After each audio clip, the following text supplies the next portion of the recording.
मी काल ट्रॅव्हलिंगमध्ये होतो आणि मी एक गोष्ट नोटीस केली आणि मला वाटलं की ही तुम्हाला सांगायलाच हवी. ठीक आहे. सो माझ्यापाशी एक मुलगा बसलेला होता and he was like in सतत चॅटिंग करत होता नाही का.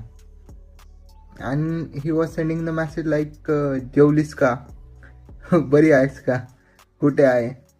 सो भावानो, एवढा रिकामा टाईम आहे का तुम्हाला? एवढं तुम्ही चॅटवर व्हॅलिडेशन देताय, हे करताय. सो याने काहीच होत नाही नाही का. अँड द थिंग इज की चॅट आणि फोन कॉल्स हे फक्त आहे ना डेट फिक्स करण्यासाठी, त्यासाठीच वापरा. मीन्स जेव्हा तुम्ही असं सतत टॉकिंग झोन किंवा चॅट झोनमध्ये जाता ना, तेव्हा फ्रेंड झोन होण्याचे चान्सेस 100% असतात. आणि याने तुम्ही ना समोरच्याला इम्प्रेस करत नाही बाई. ह्याने ना तुम्ही एक व्हॉट वी कॅन से ना व्हॅलिडेशन देणारी मशीन आहे ना ती बनवून राहता. सो चॅटचं पर्पज फक्त कनेक्शन बिल्ड करणं आहे. इनिशियल कनेक्शन आहे आय एम सेइंग.